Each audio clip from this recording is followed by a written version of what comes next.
Hi, I'm Tamara, and I've done a lot of phone banking for political candidates, and I just wanted to kind of do a quick little video. If you've never done phone banking before, here are some tips. And the most important thing is making it personal, making it your own, and having a good time while you're doing it. So the first thing I do is I work with the candidate to find out what it is that their message that they want to get across. What are some bullet points? And then I try to internalize it and figure out, what do I care about? So is it clean water or ending eminent domain? Affordable housing is the #1 thing in Florida right now. We have an influx of people coming to the state and they're moving in, but wages are so low and the cost of living is so high, it's very, very difficult to make ends meet. So whatever you think is important, and also what the candidate's message is, because we have to sell the candidate to our neighbors. And that's the most important thing that I want you to remember. You're not talking to strangers. Even though you haven't met this person that you're reaching out to before, this person is your neighbor. You're going to meet them at the grocery store. You're going to meet them at the movies. So treat them like family when you talk to them, because it is the first impression that they're going to get about David. And the last thing you say and how you make them feel when you hang up is super, super important. So if you're respectful, if you're patient, if you don't talk so fast like you're nervous and scared, you just be yourself. Be natural, be calm, be kind, and make sure that you're in an environment that there's no distractions. You don't want kids running in or dogs barking, or you really want to be able to be in an environment that's quiet so that all of your attention can be on that person and you're really listening to that person. And if you can't, well, life is life. You do what you can. You absolutely, you shouldn't not phone bank if you can't find yourself a perfectly quiet environment. But just make sure that there's no radio on, no television, and that person feels respected and honored when there's no distraction on your end. So I like to stand up when I'm phone banking. I'll put my list of phone numbers and I'll use a card, and I'll read the person's name and address, and I'll look at the phone number and get a picture of that person in my head first, okay? And make sure that I'm focusing on Mark, and then I look at the address above and below, because sometimes it's a husband and wife, right? So if you're calling the husband and the next person on the line is the wife, you want to know in advance that, oh, okay, so you're really making one phone call for 2 people.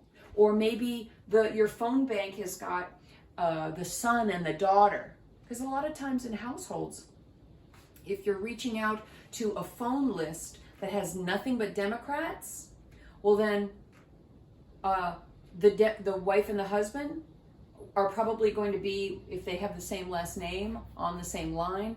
But get to know your phone sheet so that you can look like you're really paying attention, so that you don't keep calling that phone number to call for the son and for the mom, okay, and the abuela.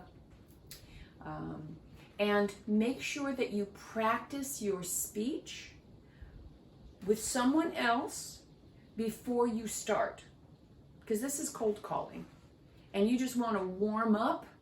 You want to warm up with another human being, okay, before you actually reach out and talk to a voter. So I'm going to pretend like I got my little phone sheet here, okay? So here's my make-believe phone sheet.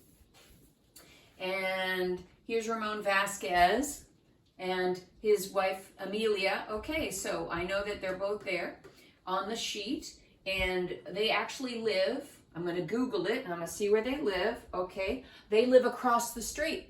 So now I have an intro, okay? I can call Amelia. We're going to make believe. So I'm going to dial my number, and I'm going to stand up because I like to be, I'm more comfortable, and you have more energy when you stand, unless you're a professional. Some people can sit and talk on the phone and keep their energy and keep their focus, I'm not one of those people. So you do what you think is best. Work it out for yourself.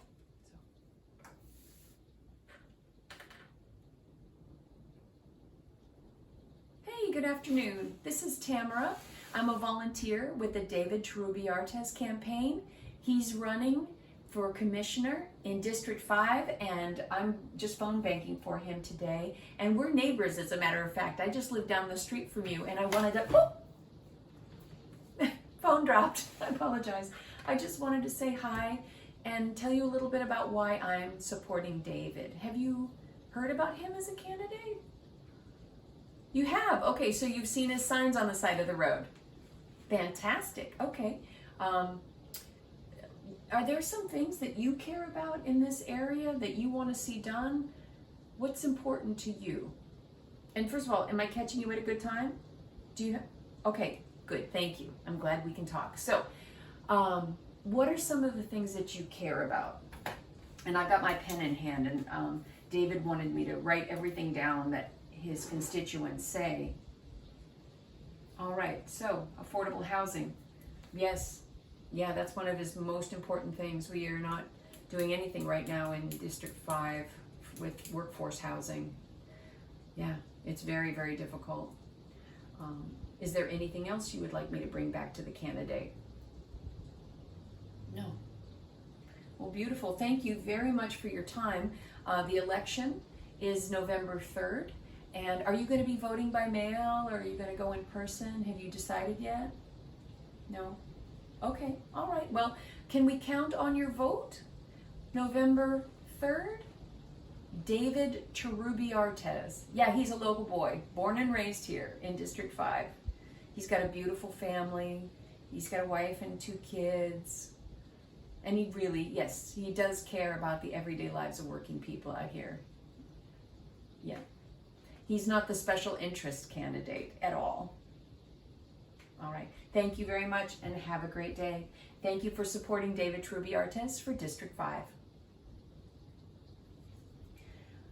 So that's a quick outline, but you could see that my intention was asking them questions, drawing them out, making them feel valuable and important, and depending on the tone of their voice, right? Because I'm really trying to focus in on them, even though they are imaginary.